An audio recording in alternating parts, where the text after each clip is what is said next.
salaamaaleykum gars yi maa leen di nuyu leen ziar yéen ñëpp man la ni Daf Kella so dafa am benn sujet boo xamante si nii dama ñëw aussi pour waxtaane ko mu leer un peu guddiñ toll nii ku nekk xam na Sénégal fu mu toll ku nekk xam na difficulté yu ñuy jànkonteel ku nekk xam na que y a beaucoup de gens yoo xam ni affaire bi impacté wu na si ñoom ba ils ont à peine am lu ñu lekk donc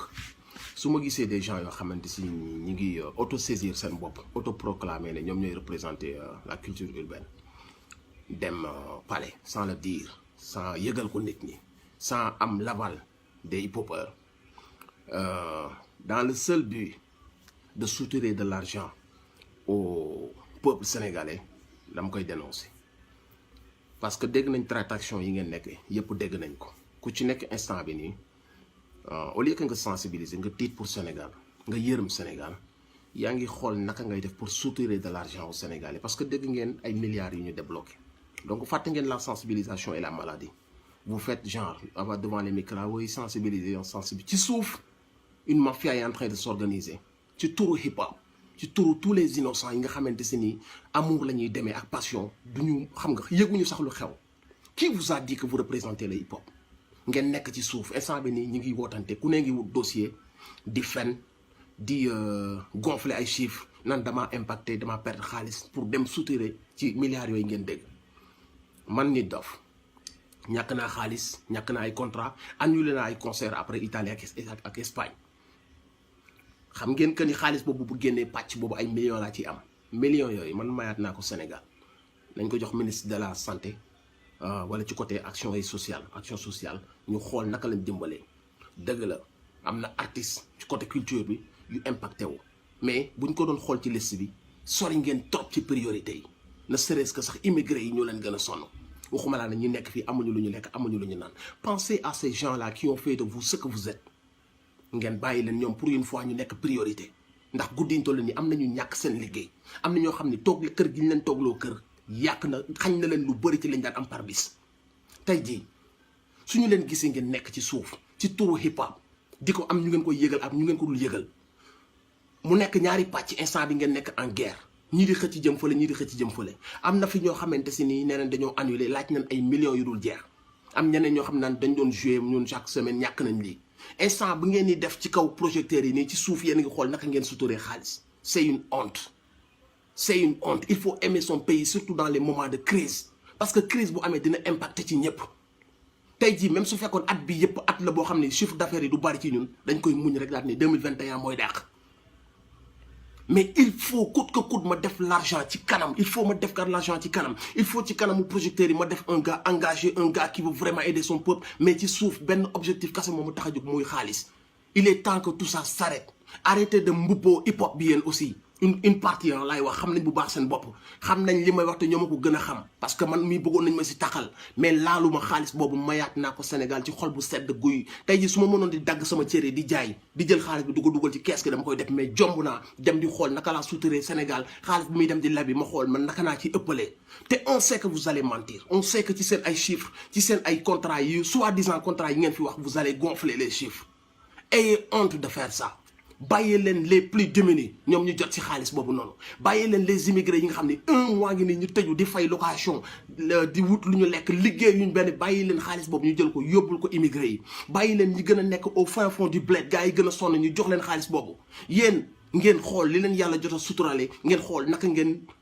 ngeen passer cette étape là avec dignité il faut savoir quelquefois faire preuve de dignité parce que fépp la mettee mais ci ñun les artistes surtout les superstars yi nga xam ne ñu si nekk yor nañ oto kër xaalis ci yéen la mujj impacté parfois dafa am looy bàyyi pour sa réew ci côté hip hop bi y en a marre que des gens exploitent dès qu'il s'agit d'aller au palais wala d'argent tu vois benn cercle bu ndaw ñu ñëw toog xool naka lañ ko defee seen biir naka lañ compale kii pour fermer des bouches pour que ñoom ñu toog di utiliser tous ces gens là yu bëgg hip hop di ko dundal tous les jours di souffrir nekk ci Sénégal bi yépp duñ ci gis dara wala buñ ci gisee ay miettes lay doon y a toujours benn cercle boo xamante si ni ils vont se servir à coups de millions et sous le dos de la culture urbaine arrêtez de manipuler les gens arrêtez d'exploiter le hip hop man nanguwuma loolu léegi nag man personnellement sama wàll comme ni ma ko waxee duma ko laal may naa ko Sénégal ci xol bu sedd guy nag mais nañ ma ko joxal ministère yi moo wax wala suñ ko mënta jox ñooñu nañ ko récupérer joxal ma ko hip hop Galsen su ma nee hip hop Galsen mooy ba ci rapport bi gën a ndaw su doon jot 100 francs sax nañ ko joxal sama wàll mais bu benn charognard laal sama wàll loolu nag dama koy wax dama koy teel a wax après lépp dina leer su ngeen dugalee ay dossier bu fekkee malgré ça jël ngeen xaalis yi après lépp dina leer on verra qui a touché combien et qui a touché combien léegi nag li nga xamante si nii man sama part la ma yu ma ko benn charognard bu kenn laalee benn dërëm ci sama li nga xam ne sama part la waroon nekk sama partir en couille. I know you're gonna talk shit behind me xam naa leen vous ne m'aimez pas vous allez me boycotter encore une fois vous allez parler de moi but if you a man xam ngeen sama number xam ngeen nu may doxalee just call me and we gonna do like a man do xam ngeen fu may waxee je sais que vous allez pas m'aimer et j'en ai rien ngeen baal ma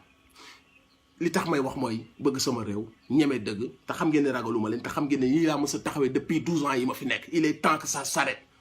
li ngeen ma mën a def rek mooy boycotter ma te loolu c'est hip hop mën naa ko xëy bàyyi du jour au lendemain parce que sama xol bi yàllaa si nekk yooyu mënuma sonal donc